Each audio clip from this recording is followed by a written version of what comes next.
I kind of want to do that sometime. It's a broadcast for 8 hours. Yeah, like come hang Where out with you for the day, and then we just broadcast the day. Sure. Okay, let me post the link. No, that's not what I want. Hang on. Link here.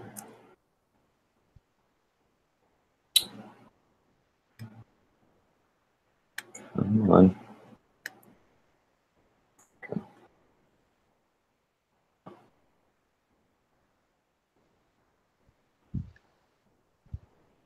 It's being done. Hang on. Okay.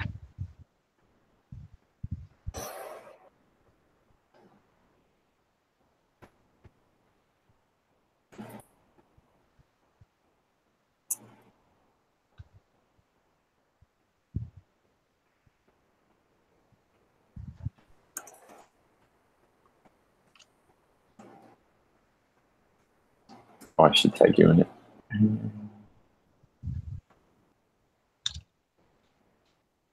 No, that's my niece.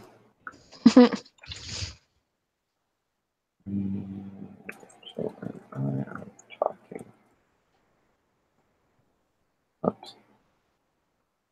And 4 hour sometimes recorded. Yes. Into the live hangout and comments while we do it.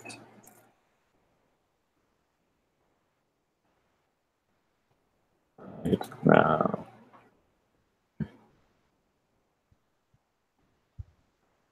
Okay, posted, and I'll put it in that podcasters group.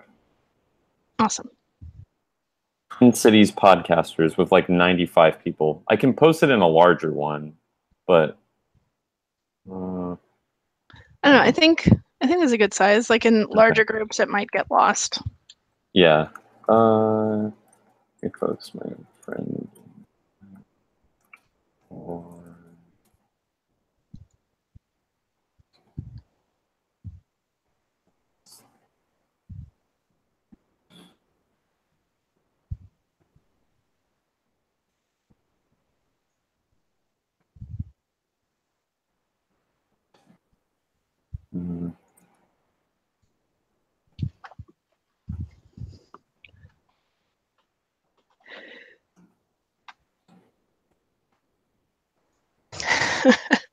I almost just sneezed into the microphone real loud. I'm glad you didn't. I couldn't remember which window had the mute button that I needed to hit, so it's a good thing the sneeze went away on its own. It would have been a great start to the podcast. Yeah, pretty good.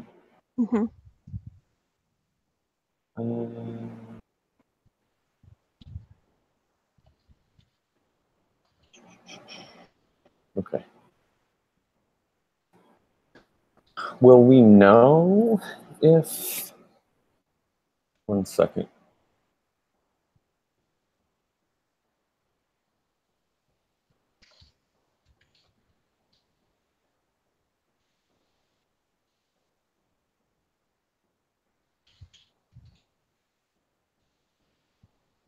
Okay, I tried having the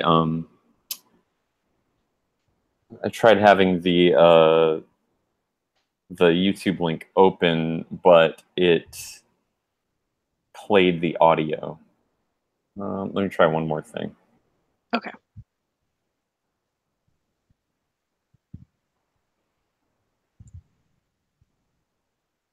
Okay, there we go. I can try and have that open. Let's see. Yeah. There we go. Okay.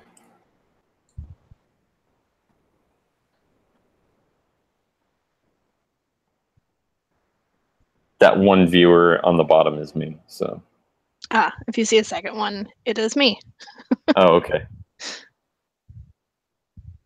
Yeah, you might want to mute the, yeah.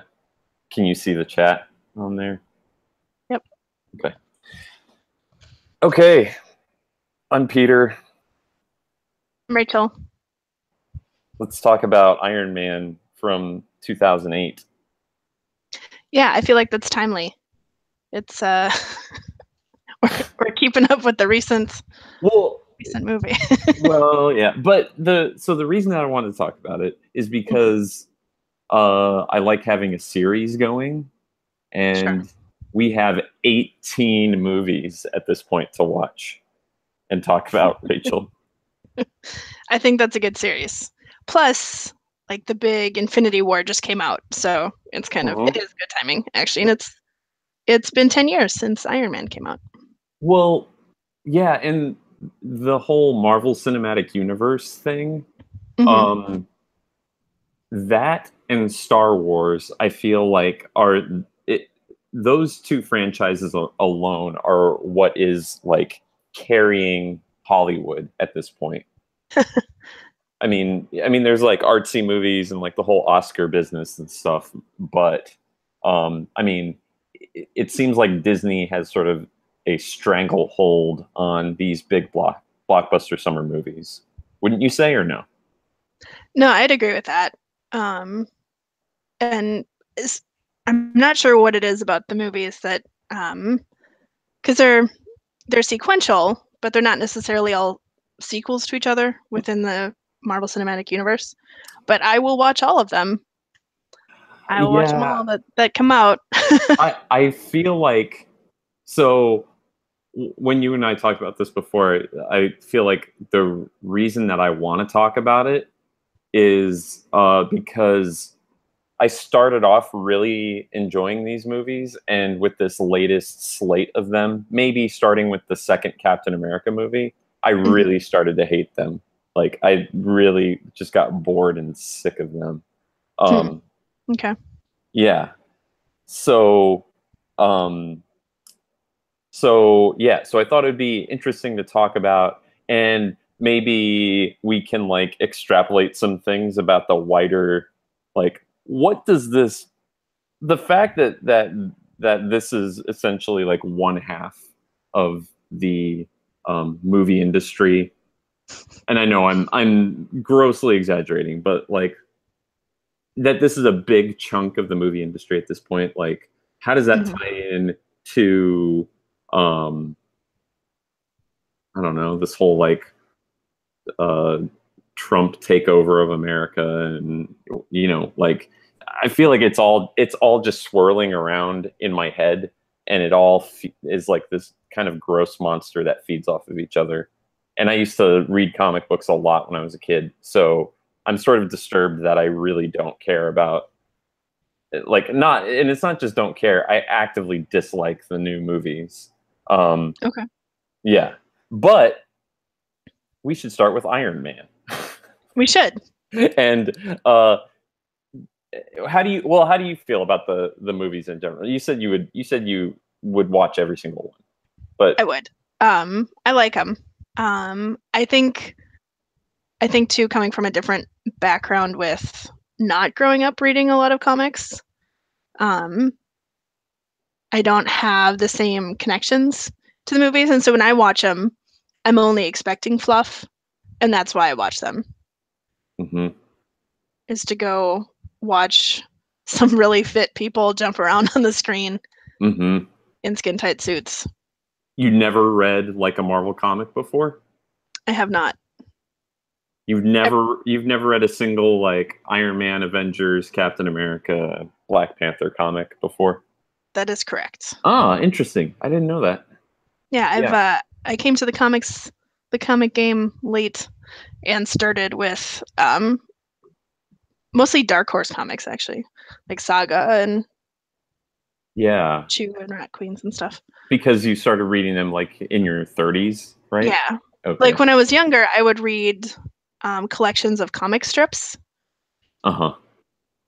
And that was sort of my comic equivalent, I guess, was reading like Dilbert and Foxtrot and Calvin and Hobbes. Right. Yeah, I really got into there were a few comic strips that I really liked. Uh I remember I had mono in 6th grade and could do nothing, and that was the same time that the Teenage Mutant Ninja Turtles had a daily comic strip in the newspaper. Okay. And I remember just being, I'm in 7th grade, I have no money, and I can't go anywhere. But I really liked comic books, and I really liked Teenage Mutant Ninja Turtles, and I had like this. I think my need to have like complete collections back then, like that collector syndrome, was Hmm. higher back then. So I Sure. would like cut out each individual Teenage Mutant Ninja Turtles comic strip and paste it onto a onto a piece of notebook paper, so I could build out like a full comic book. That, that's amazing. I really love that. Yeah, it was pretty silly. Um, Um, yeah, go yeah, ahead. I was just realizing, I think part of why I didn't really get into comics is I guess we didn't really go to like comic stores, like comic book stores. Mhm. Um, I don't know why, like my dad grew up reading comics and he loved them. He absolutely adored comics. But I spent a lot of time at the library, and if they had a comic book section, I didn't know. And so Mhm.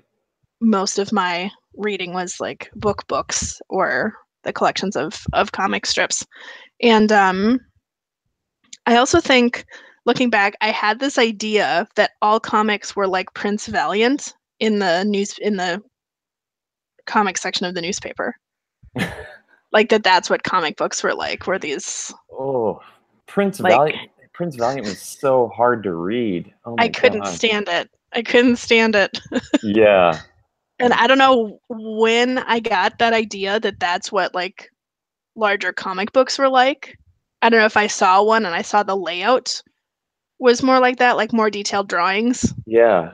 Um, As I remember, Prince Valiant, I never read it either, and it seemed like it tried to pack a lot of exposition into each of the 4 panels. It was just like kind of not drawn that well, and then half of the panel was taken up with like just a bunch of words, mhm. and it was this ongoing story that was happening over like years and years and years, and like it was before the internet, so I had no, how does anybody keep up with that thing? Yeah, I don't even know who their audience base is. Yeah, Excuse me. Like it was such a terrible comic strip. it's so bad. Yeah.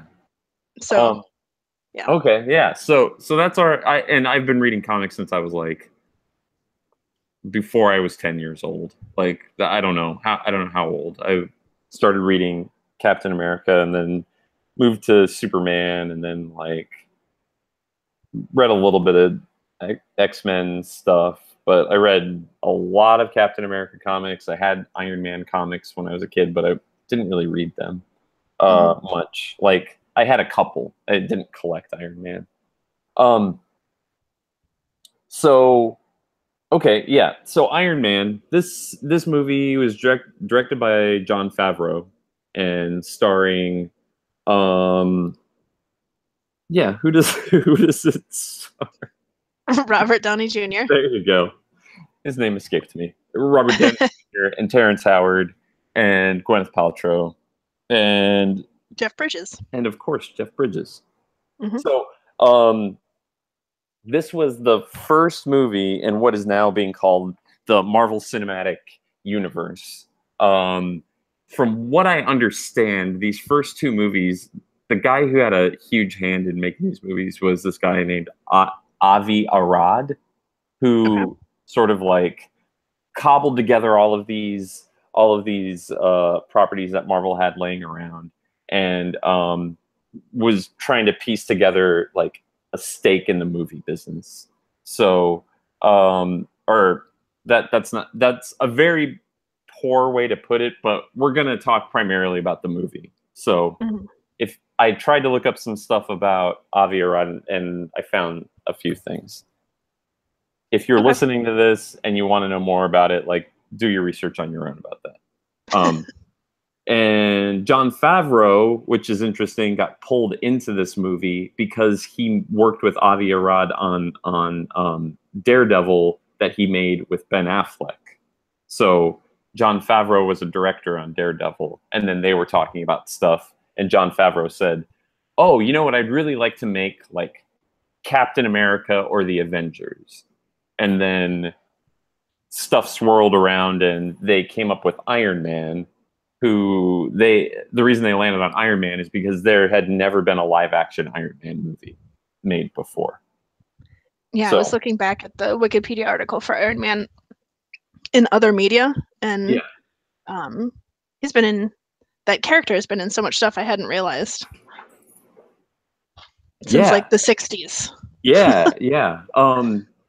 This one interview I read with Jon Favreau, he said that he was talking to Stan Lee about this movie, and Stan Lee had created Iron Man.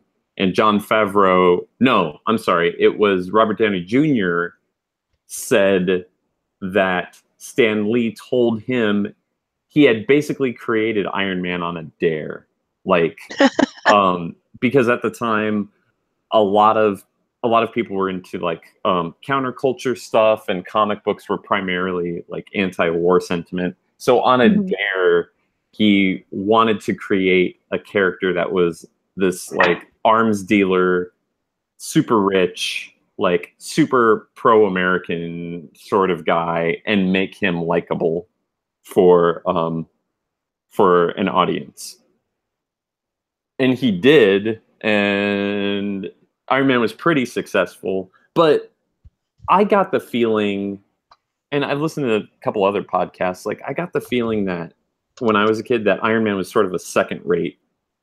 Like he wasn't his title never got that much play. So it's weird that it's sort of weird that they came out with this movie to like start off this whole thing.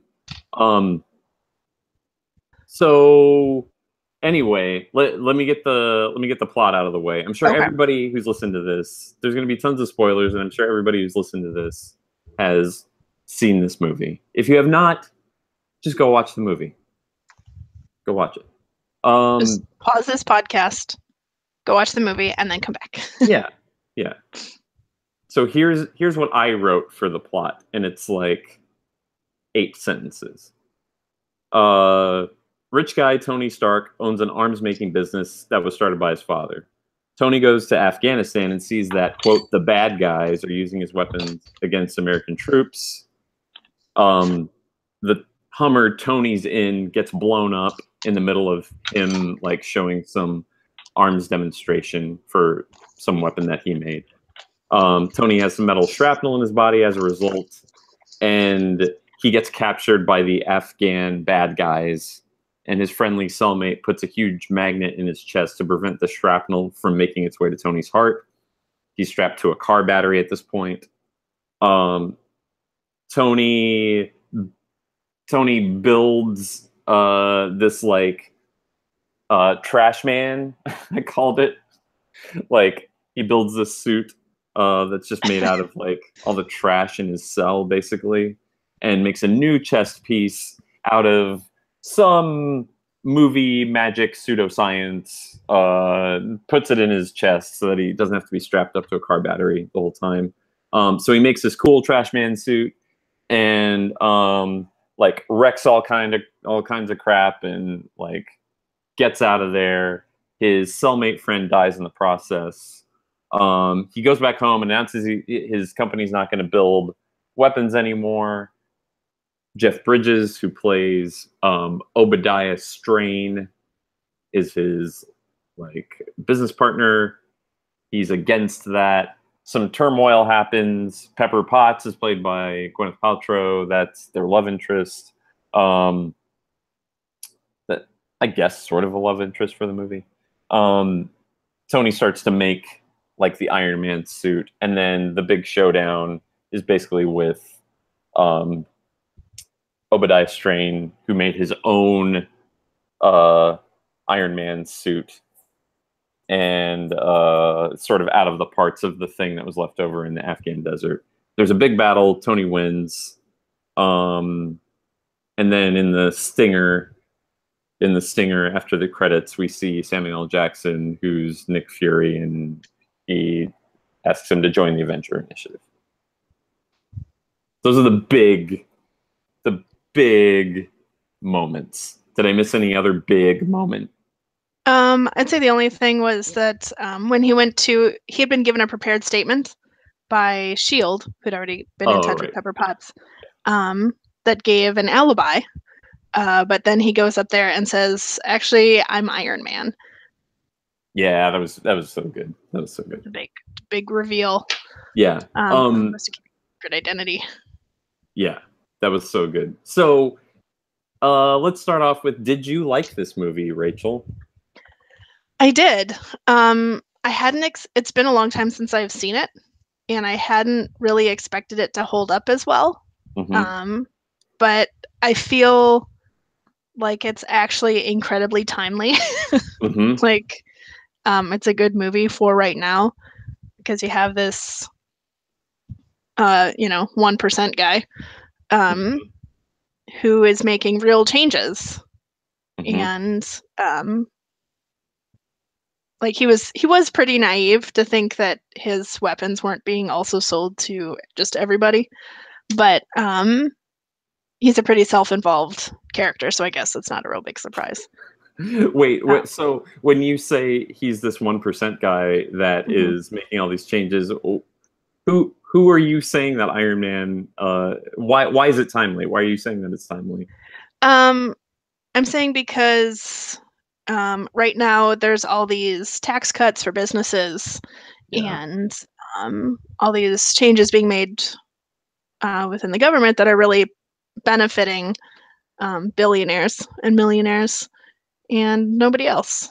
And and so I think having someone see this is where Iron Man is great for just like everybody because he's this rich guy. So the rich people can be like, hey, look, this see, we're not all Mm-hmm. bad. Mm-hmm. Um, but then it appeals to other folks who might say, see, this is what you should do. This man is aware of his privilege and he wants to make the world a better place because he realized that what he's been doing is bullshit. Right. Wait, let's hold on to that sentiment because I want to come back to it. There's a Okay. there's a question. I have so many questions I wrote up. Um, Okay. but yeah, so what did you like about the movie? Um, it's kind of your classic superhero movie. I feel like his origin story is it's simple, um, but good. Mm-hmm. Um, it was nice to watch a really uncomplicated movie Yeah, because the movies have gotten progressively more complex, I the, think, the in the stories. Marvel. Yeah, Yeah, I like agree. there's like one main person, and you see his personal journey very clearly, Mm-hmm. and it's a great motivation for doing trying to do good, realizing that um, he can't turn a blind eye anymore. Yeah, And I think that's what I like. It's not just like, oh, I need to start being better. It's like, oh, I need to start like giving a shit about my fellow humans. yeah, yeah. And one of the things that I read, they said that that's why John Favreau said that's why he liked Robert Downey Jr. for this part because Yeah. previous to all of this, like Robert Downey Jr. had his own like crazy struggles in his 20s with drugs Oh, and that's right. everything Yeah. else. And This was so, what's that? was this kind of his it wasn't really his comeback. No, he had made like He was in Kiss Kiss he Bang made Bang. yeah, he was in Kiss Kiss Bang Bang. He was in Chaplin, which he got a lot of acclaim Oh for. yeah. But I think I wouldn't call this his like main comeback. I think he was also in Zodiac came out before this. Okay. And that was that David Fincher movie about that serial killer, which got a lot of acclaim too. Uh, so I don't think it was his comeback, but it certainly, I think, put him put him. It was a huge like if the other stuff was his comeback, this was like his apex, you know? Yeah. Um, It's what made him it really helped his image, yeah, I'd say. Yeah. That's not what I wanted. I'm trying to bring up his filmography real quick, Sure. and my dog is whining right next to me. Shush, buddy. Yeah, 92 he made Chaplin. 93 he made some movie called Heart and Souls. Natural Born Killers he was in, which was a pretty big movie. Uh, uh U.S. Marshals was the sequel to Fugitive, and that was pretty big.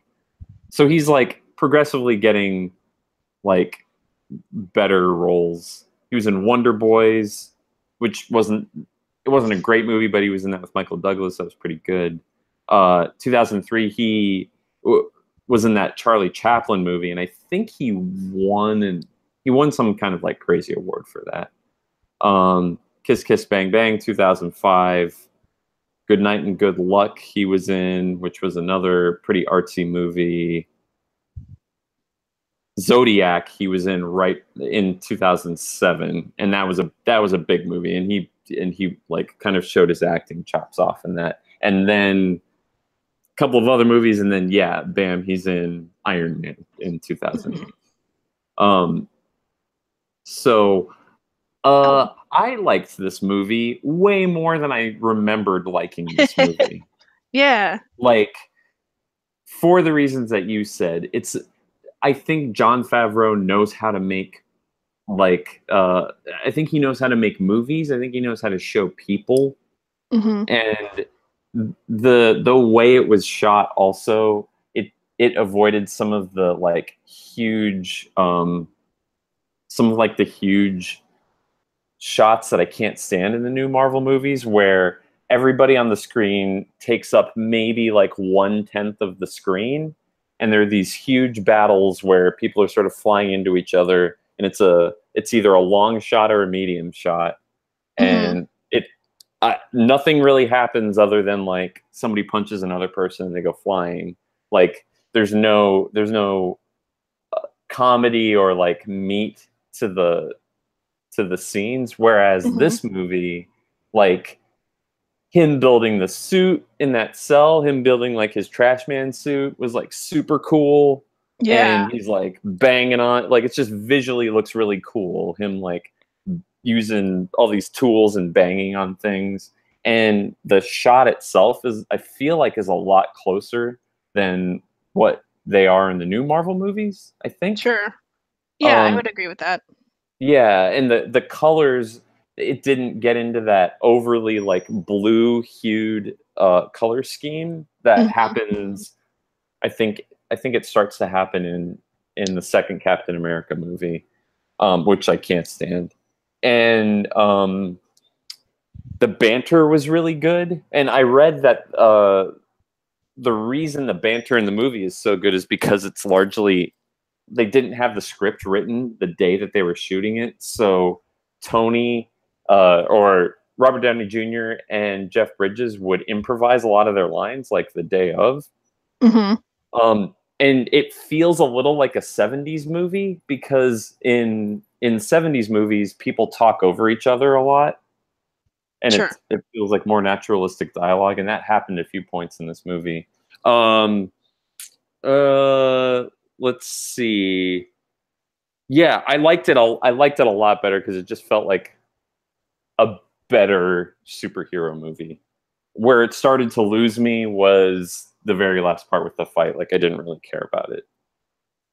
I didn't really care about the fight. Like, yeah, something's gonna happen. He's gonna win. We know that's like, we know that, you know. Right. Yeah, because I mean, and Obadiah's character, he was an okay bad guy. Yeah. Um, I didn't really Well, care a lot about him as a bad guy. no, in like, if they did not have Jeff Bridges playing that villain, like I wouldn't have given any shits about that guy at all. Yeah. Oh, for sure.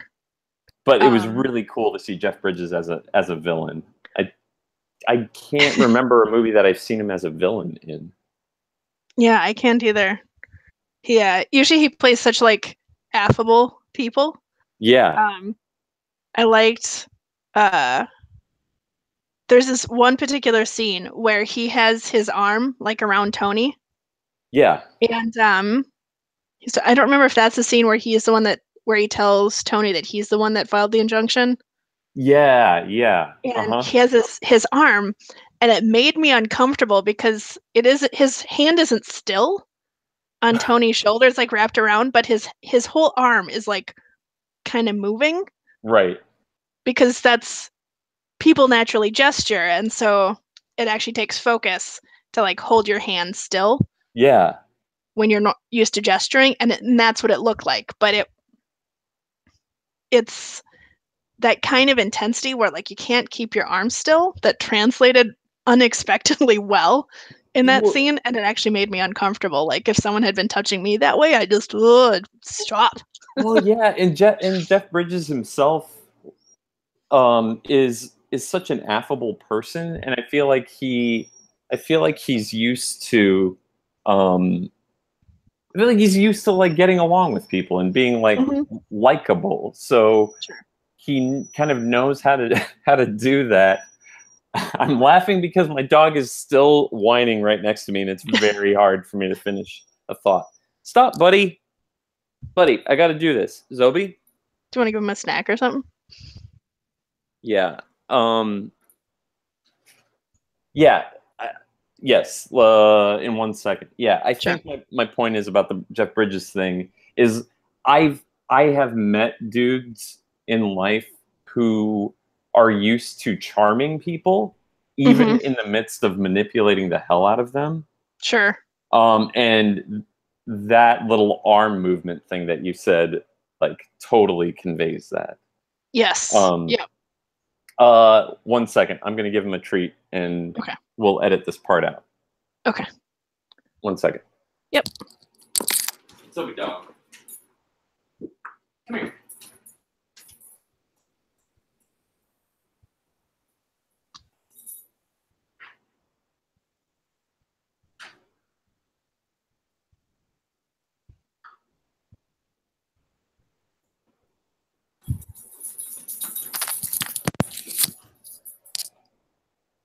Okay.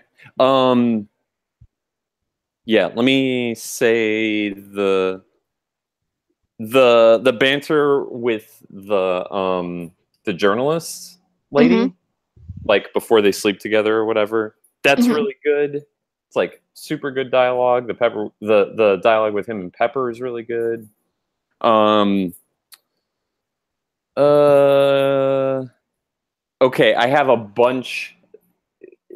Oh yeah, and I already said what I didn't really like. Really, the only thing movie making wise I didn't care for about this movie Hmm. was um just the end. Like I don't they're gonna bash into each other and something's gonna happen. Like you know, Right. I didn't really like that. I the entire narrative, like if we're trying to pull this apart and see what it's suggesting, the Hmm. entire narrative sort of feels like uh it's like justification for like quote moral force, you know? Mm. Yeah. Like, oh, these are the bad guys. These Afghans are fighting the Americans. That makes them evil. It just felt like, sort of pandering to the right a little bit. Hmm. Uh, and yeah, I didn't really like that like message of the movie. And Sure. what's weird to me is like Jeff Bridges making a movie where that's kind of the message, and like Robert Downey Jr. making a movie where that's sort of the message too, you know? Um I guess I sort of lump those guys into being like more liberals, but it just it kind of felt like I bet conservatives watch this movie and this is the way they think of themselves. Sure. They don't see themselves as the Obadiah. They all see themselves as the Tony Stark. Yes, exactly. Yeah. It's interesting too when you think about the timing of it. It came out in 2008, Mm-hmm. when the recession hit. And when did it come out in the year? Do you May remember? 2nd. It came out In May May. 2nd. Yeah. Okay, so it came out before like the big stuff happened. I'm not sure. Well, I guess things were like in a downward trend. It was really more. It was in the fall of 2008 when things were at their were heading towards real bad. Anyway, Yeah. Yeah. um, but things were headed in that direction, and we had a Republican president, and No, not then. Not in 2008. Did oh, we? that's right. Yeah. Well, No. yeah, because well, voting happened in. Let's see when. Yeah, yeah, Oh. when that came out, because Oh. Yeah. we didn't get Obama until Right, because November the 2008. vote was happening then. That's right. Yep. Um. Yeah. Interesting. Yeah. So I'm And always curious, like, to what degree that plays a part, like the current political climate when things are getting made. yeah. Right. Um, Um. I have so many. I have so many like just like one-off questions, but okay. I wanna wrap up the section of what we didn't like. Um. Oh, actually, one quick thing. The thing I wanted to mention about stuff that I did like about the movie, Mhm. um, is I tend to really enjoy the imperfect hero. Mhm. It's part of why it took me a really long time to get on board with Captain America. Like, Mhm. I was not into Captain America right away. Um, but Tony Stark is clearly flawed. Oh So yeah. very clearly flawed as a human being, but is like trying his best, and I really like that in a superhero movie. Yeah, yeah, me too. Me too. And I don't dislike Tony Stark because he's a rich guy.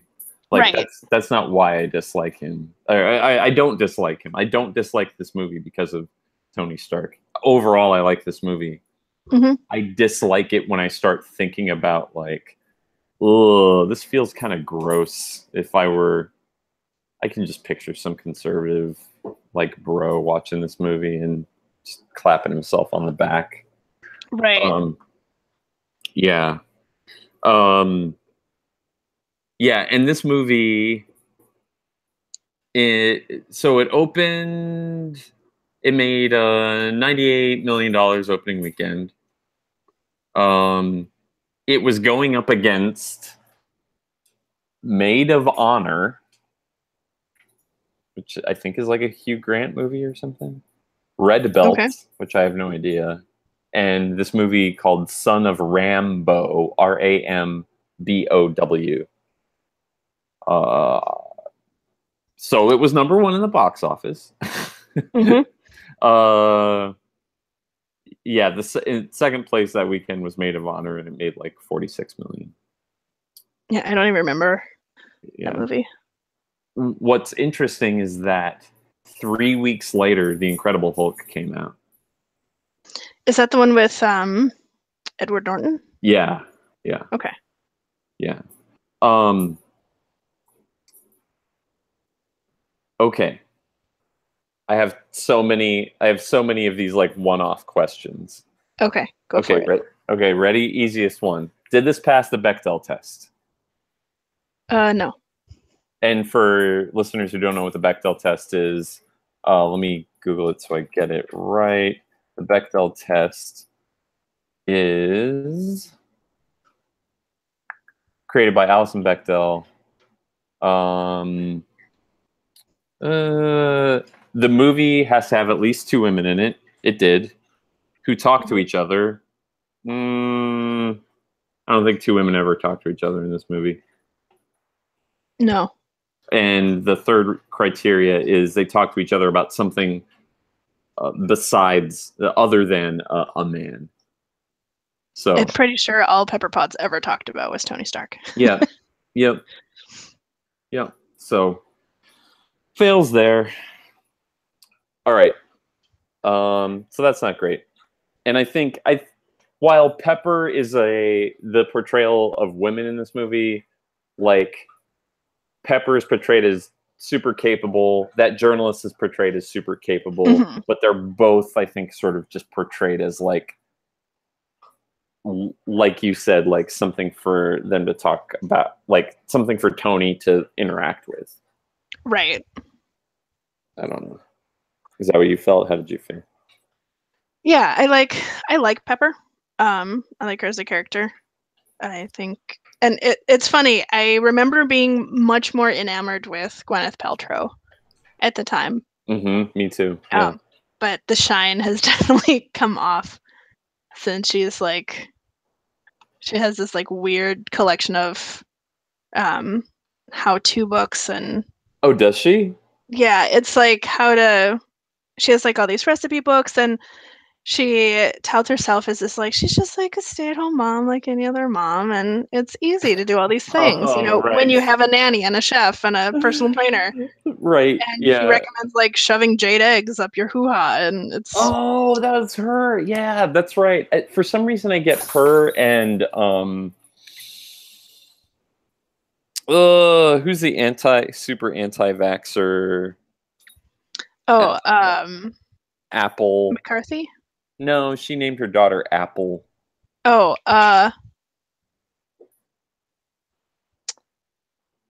What is that person's name? um I'm Googling Apple famous lady child. yeah, who is that? No, that's Gwyneth Paltrow. Yeah, That's Gwyneth Paltrow. yeah. Yeah. So, but I like Pepper Potts. She's very capable. And also this came out in a time when movies didn't have to be as like dark to keep Mm, up. yeah.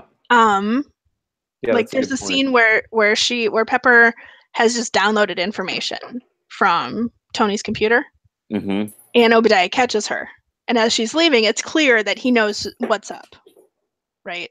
Right. Um, if that movie had been made now, I think that scene would have gotten violent immediately. Yeah. Huh. But he Interesting. lets her go and he just like fumes and plans. Mm-hmm. And like later he uses her as bait or whatever, but You think it would have, even being a Marvel movie and like trying to well, maintain their PG-13ness and like sort of they gotta get butts in the seats, and like 12-year-olds are going to see these movies, you know? yeah. I mean, I don't know that it would have gotten like real intense violence, like he's not gonna like stab her or Yeah. anything. Yeah. But I think he would have been much more menacing. Mm-hmm. I think it would have been a little more intense because for a PG-13 movie, it's pretty tame, Mm-hmm. Yeah. like compared to what is now on PG-13 movies. You think even compared to the Marvel PG-13 movies? I do. Hmm. Okay. All right. So, oh, and feel free to chime in if you have your own weird questions. Okay. That was not a weird question. That was not a weird question, but they're about to get weird. Okay. Yep. Uh, how about that weird phone? I think a shout out needs to go out to that weird phone. The weird phone. The thing that Tony uses in like, it's like, Oh yeah, his like remote control bar.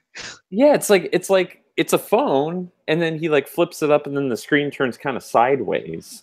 Hmm. Uh, it was so weird to see a phone from 2008. Um, I'm just looking up when the iPhone came out. Like it had a Oh keypad and everything. It yeah, was just so that was strange. that was the other thing when they're in the um when they're in the Humvee near the beginning, and the guy's like, "Hey, can I take your picture?" I'm expecting him to take out his phone and take a picture, but he takes out a camera.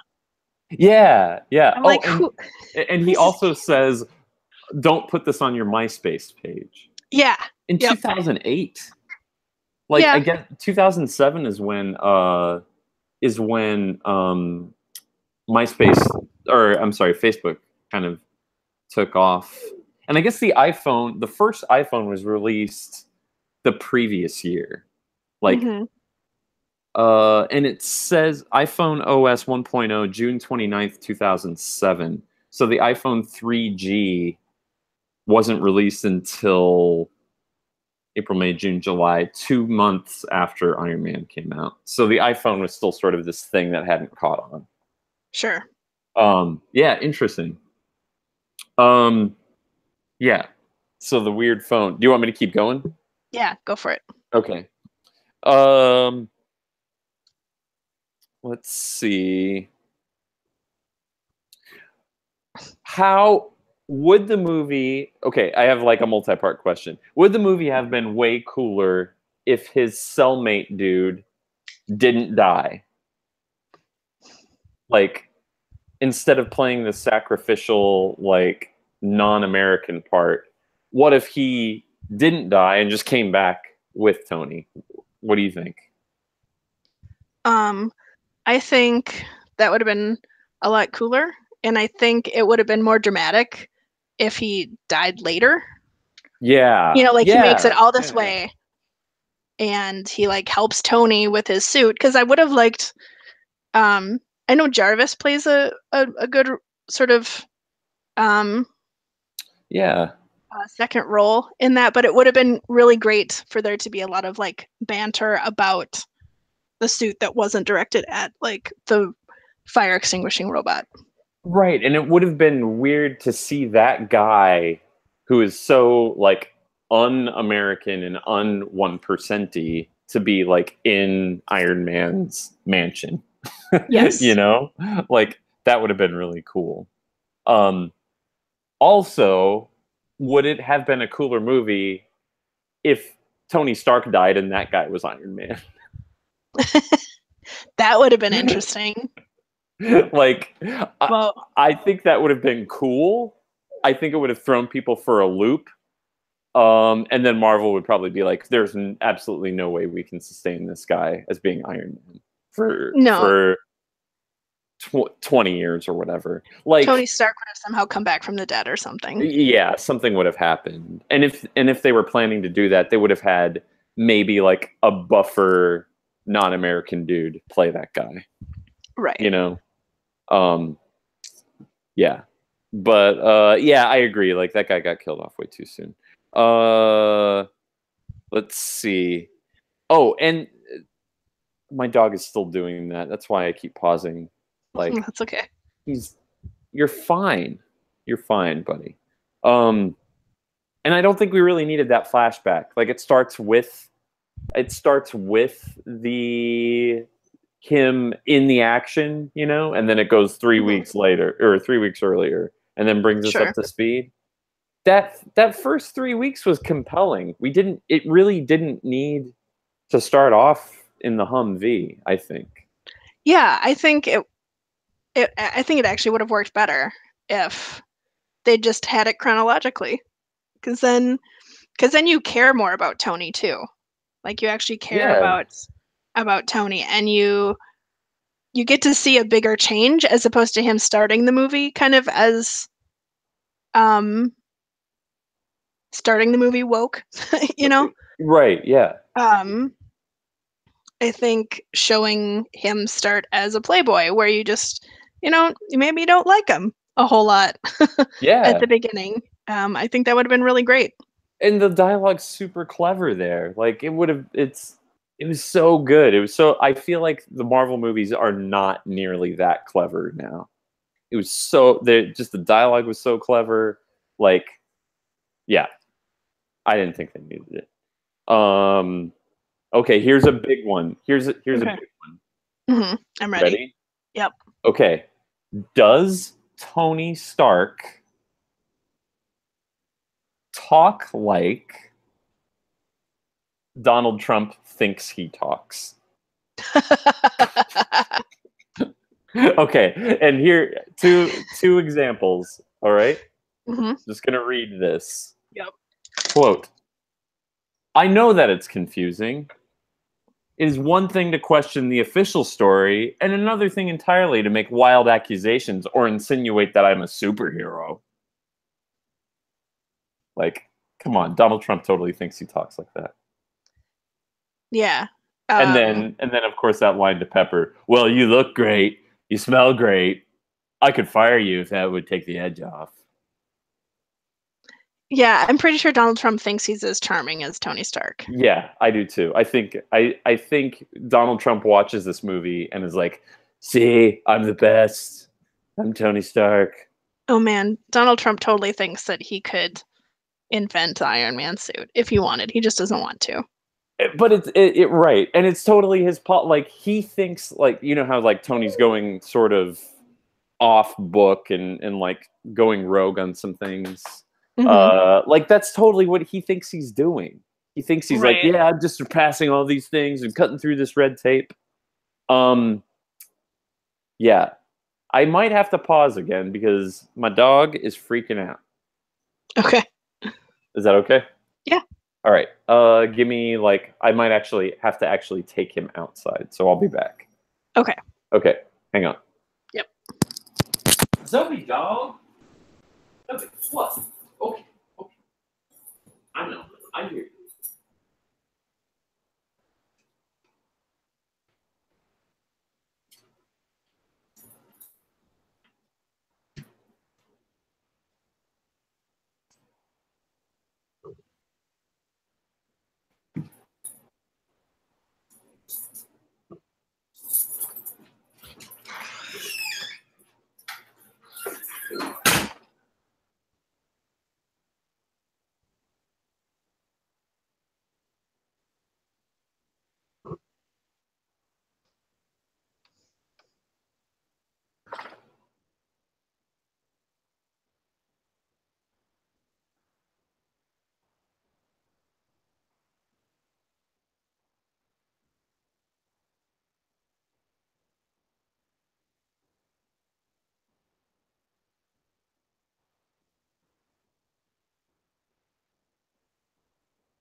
Okay, I'm back. Sorry. Are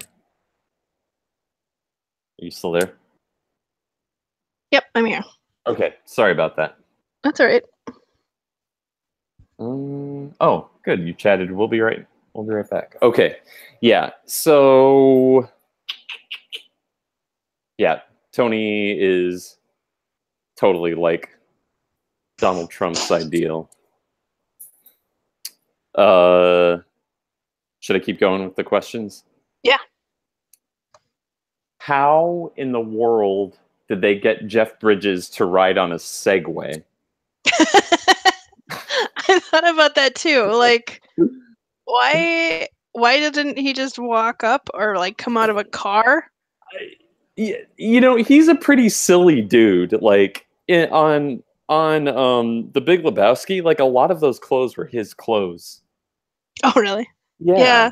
like those weird on the Big Lebowski, he wears like these weird clear jelly slipper things, and those Hmm. are his. Those are Jeff Bridges. Okay. Bridges's.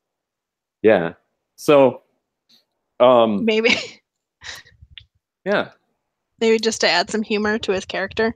yeah. I don't know. Um, yeah. So yeah, that was weird. Um, okay. So what? Here's a question for you, Rachel. Okay. What TV? What I would say very popular today TV show does Iron Man have this movie have a direct connection to?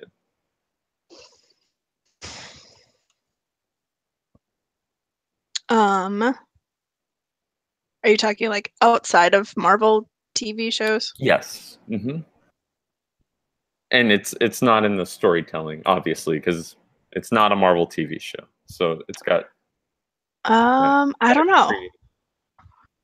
So the way that they arrived at the screenplay, Hmm. they had two competing screenplays. One was written by these two dudes whose names I don't really remember, but the other screenplay was written by Mark Fergus and Hawk Ostby, Okay. who wrote the screenplay for Children of Men, Oh, which okay. is really good. I still need to see Um, that. and they are the creators and the executive producers for The Expanse. Oh, Yeah, I keep meaning to watch that. it's pretty Looks good. good. It's pretty good. It's a little too like it gets a little too in the weeds for me, but it's a good show. And just got saved from being doomed by Jeff Bezos, or however you pronounce his name, because he's a big Expanse fan. So he basically just bought it so he could continue to watch more Expanse. Yeah. Okay. um, yeah. And okay, here's another question. I think this is Hmm. my last weird question that I have. Yeah, Okay. this last one I have written down. All right. An actor is an Iron Man. Hmm. This actor, after being in that movie, got his doctorate in chemical engineering, like went back to school and got his doctorate in chemical engineering, and then started his own company that grows, these were his words, that grows diamonds. And it's going to be like, according to him, the next big thing that is like powering computers, and uses it apparently for jewelry and stuff. So who was that? Huh. Who was that? Um, it's someone in the movie. Yep. Is it his like military buddy? Yep. Sure is. Terrence Oh, Howard. yeah.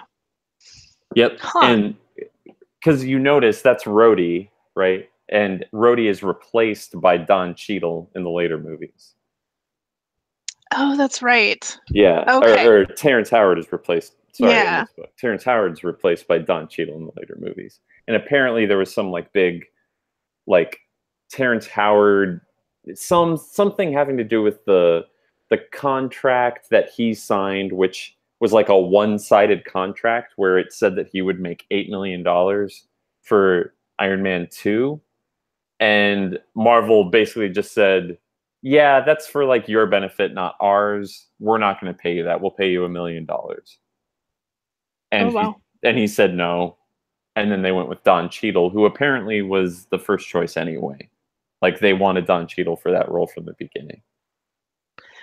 What's funny is I didn't remember them being the same character Yeah, they don't act the same. because they play the character so differently. Yeah, yeah. Who Hmm. do you think is better at it? I like Don Cheadle. I feel like I I need, well, I guess I'll reserve judgment until Iron Man 2 because I like some aspects of Terrence Howard's performance in this movie. Hmm. But they don't give him much to do either. Yeah, that's fair. I think I don't know, I'm also just a Don Cheadle fan in Yeah, general. yeah, So that's probably coloring it. But yeah, he doesn't have a real big role, and his role isn't really fleshed out until the later movies, so I guess it's not yeah. really super fair to compare. I want to see how I want to when we watch Iron Man 2. I want to see how Don Cheadle does because I really like John Favreau's directing and like writing and stuff in this. So I wonder if I'll like Iron Man 2 more than I remember liking it. Yeah, because I don't remember being super into it.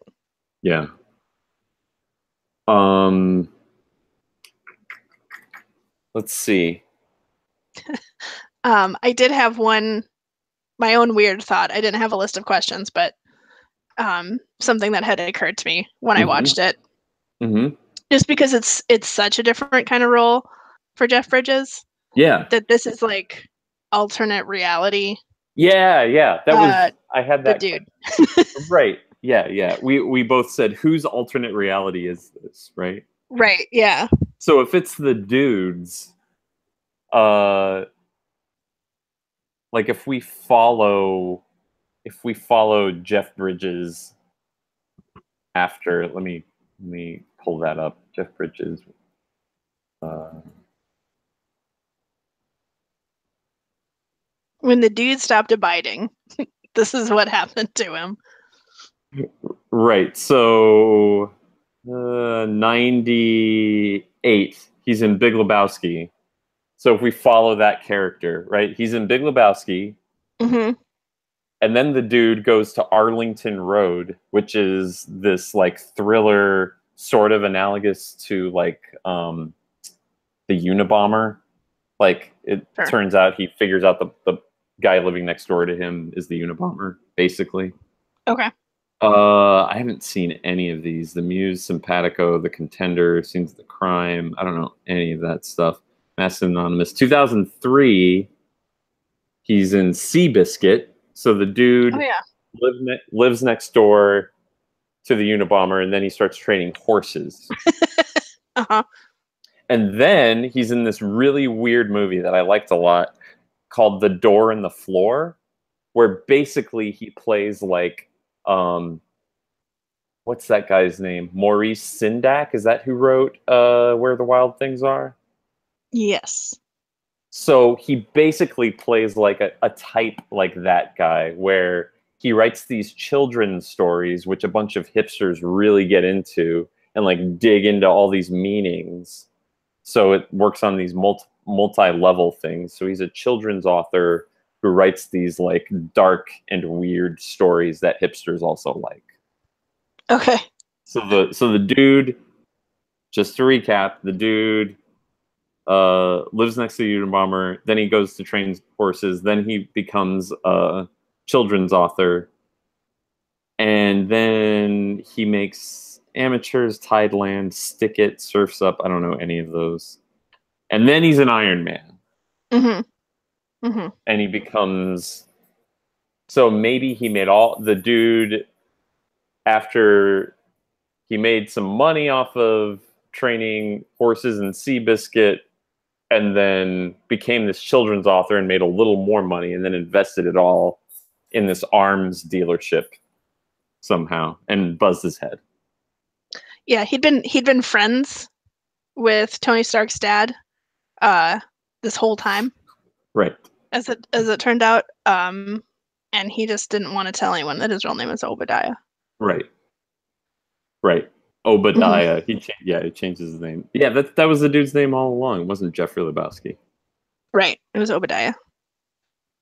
Right. Okay. Yeah. And then I was also I mean, the you could do that with all the characters, like um, Mike from Swingers. So that's Jon Favreau. Mike from Okay. Swingers. He moves to Hollywood in Swingers, and he's like in his 20s, and meets Vince Vaughn, and they're trying to be like comedians and actors and stuff. And then Jon Favreau is in The Elf. I mean, there's a lot of stuff in between there, but let's just skip forward to The Elf. Sure. He's a doctor in Elf, and that's also, he directed that. And then he becomes Happy Hogan, Iron Man's limo driver. So, yeah, Mike from Swingers. That's his chronology. Um, uh, there was one more segment that we wanted to do. I don't know if you were able to do this. Can we do the reviews from our parents segment? yeah. Yep. You got okay. Who wants to go first? I'll redo what my dad said. So Okay. my mom mostly just like really liked the movie. Um, she said that Iron Man has like classic superhero qualities and great like high tech gadgets for like a fun movie. Um, my dad said, for one thing, the song Iron Man came out in 1970. The movie Iron Man came out in 2008. It is the best ever marriage of song and movie.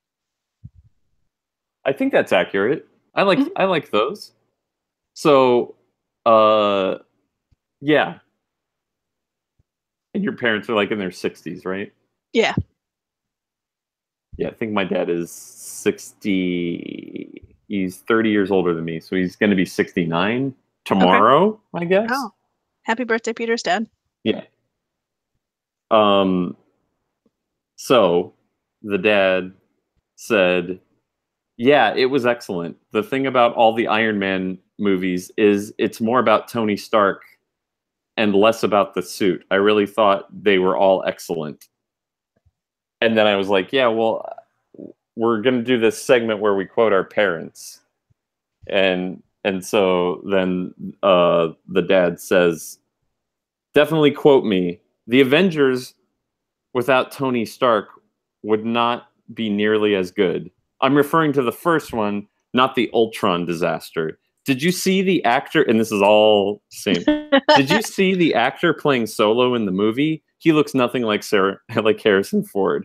With all the tech available, you would think that they would take Ford's picture, retro it to say 25, and put out the call for similar young actors with similar characteristics. But no, more bad casting. I was really a little excited about seeing the movie because Solo is my favorite character. But no, they cast some guy that, in my opinion, who looks like David Hasselhoff loves." Like that's the sign off That's really great. from the parental. Um, oh, I found another thing that my dad had to say. Oh, okay. Um, there are some movies that I would like to see again for the first time, like Star Wars Episode 4 or SpongeBob SquarePants Episode 1. The first Iron Man is one of those movies. That's awesome that he includes this SpongeBob movie in there. That's Or great. the TV, because Oh, okay, okay. it's funny. SpongeBob is something that we talk about sometimes at home, Ah, like with my interesting. folks. Like I don't watch it anymore. My parents don't watch it. But when it first came out, it was pretty novel. And I watched the first episode, and like at the commercial break, I went and got my dad because I was like, "You have to finish watching this with me. This is going to be really big." Oh, that's interesting. Huh. And because it was like so absurd and stupid, but Yeah. like the specific kind of stupid that will make me giggle like an idiot. Yeah. So like I That's had a SpongeBob SquarePants graduation cake. I didn't know that. That's funny. All right, so the texts from our parents reviews. Um, yeah, overall, it was a lot better than I remember it being. I like it a whole lot Yeah. more than these other ones. But yeah, you have any final thoughts? I think what your dad said is pretty accurate about it being about the person and not the suit. Right. And I really I like that the focus on Tony Stark, and even as like he's making the suit and the suit is changing and the suit's getting cooler, Mm-hmm. it's always about his process and his willingness to um, just sort of fling himself into whatever comes next. Mm-hmm. And I think that's something that's really interesting to watch over the course of all the Marvel movies is Tony Stark's growth as Mm-hmm. a person and him going from being incredibly reckless to making more taking more thoughtful risks Mm-hmm. later on in movies. Like Mm-hmm. he's always a little reckless. That's his character is always going to be a little reckless, but he becomes much less so later on, especially um uh we'll get to this later, but we see it come up more in Civil War when he sort of takes young Spider-Man under his wing. Anyway, Right. um I thought so the one thing I forgot to mention before is that they changed Iron Man's character pretty significantly from the comics in that that whole like shrapnel device thing in his chest, like that, as far as I know, that was for this movie. okay, Um that wasn't part of that was not definitely not part of the original character for Iron Man. Like he was just a rich guy. who just made a suit? Yeah, he just made a suit. Yeah. Okay. So Yeah. like the was the arc reactor part of it in the comics? Not the original ones. It may Okay. have like this latest slate, the whole MCU, from what I understand, is has a lot to do with this series called The Ultimates that Marvel released. Okay. Um, it's called The Ultimates, and it was written by this guy Mark Millar, I believe. Let me check on that. That's Mark Millar. And the Ultimates was it. What it was doing was it was updating a lot of these stories to be a little bit more compelling. Um, Sure. so like you didn't have to have been reading Iron Man since 1960 or like know the history of Captain America since 1940. He condensed all of the Avengers and sort of like updated them a bit and made them a little more raw and real. And all you had to do was buy the Ultimates, like, and you could read the story. And it was basically the Avengers. What I can see a lot of corollaries in between the two. Okay. So Oh, yeah. uh, actually, I take it back. I have read a couple Marvel comics. Okay. Guardians of the Galaxy. I started to read those Oh yeah. Yeah. when the Guardians movie first came out. Yeah. Um, yeah, that's the other thing I think I like about the Marvel Cinematic Universe is that you don't like reading the comics adds to it, but Hmm. it's not a requirement. And so you can have people that are new to it able to enjoy it. You know, gatekeepers aside, Yeah. you have a way for people to enjoy it because there's so much to read. Hmm. Like you could spend the rest of your lifetime, I'm sure, like catching up on Marvel comics. Yeah, and that's it's funny that it's different from Star Wars because like Star Wars people are so protective when they ditched the expanded universe for Star Wars and said Hmm. like all of the books aren't canon anymore and everybody got really upset. Like Hmm.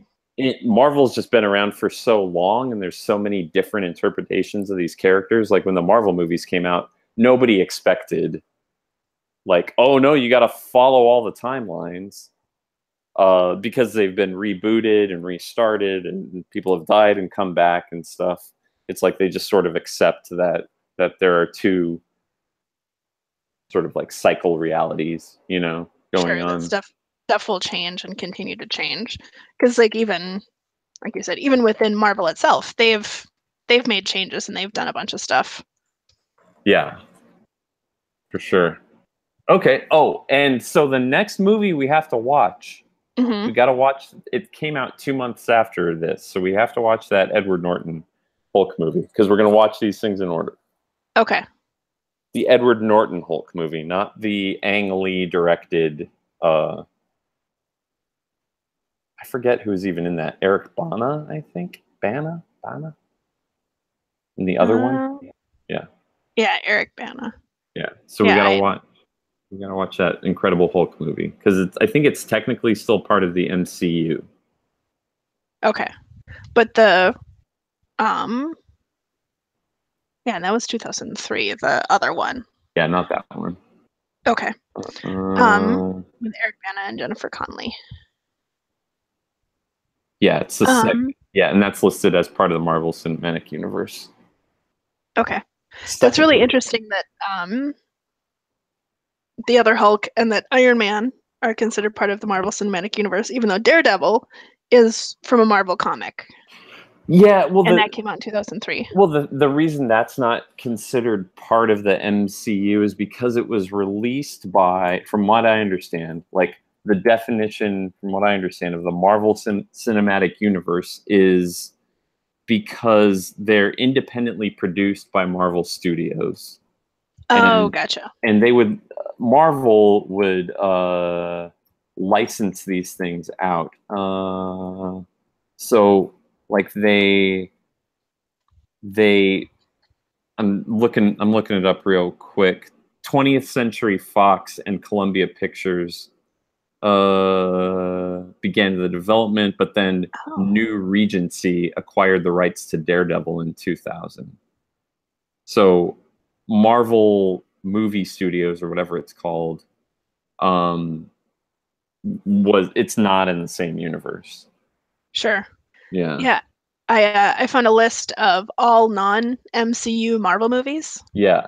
I I guess in my head, like all of them came after Iron Man and all of them have been included, but there's a bunch that I didn't realize, like the Fantastic Four.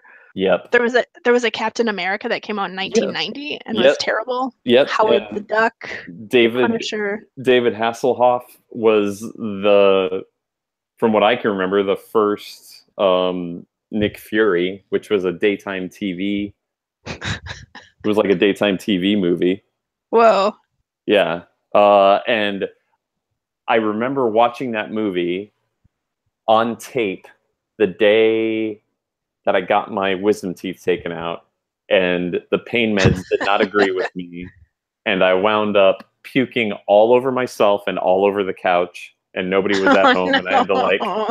crawl Aw. into the bathroom and like wash the vomit off of myself as I'm Aw. watching this Nick Fury, David Hasselhoff movie. Yeah, good That's times. really terrible. Yeah, sounds like some real cherished memories. Yeah. Um, All right. I think we gotta. I think we're wrapping it up. Unless you had yep. something, a burning thing to say. I'm sorry. I didn't mean to cut you off.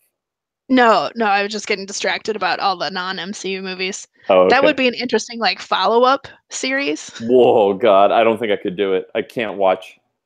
I. You I. don't want to watch all the million like Fantastic Four movies? No. We have Uh, 18 to watch, Rachel. We have 18. we do. That We're is a lot. one 18th of the way through. Ta-da! Okay. All right. Good job. Okay. All right. High Okay. five. High five. Bye bye.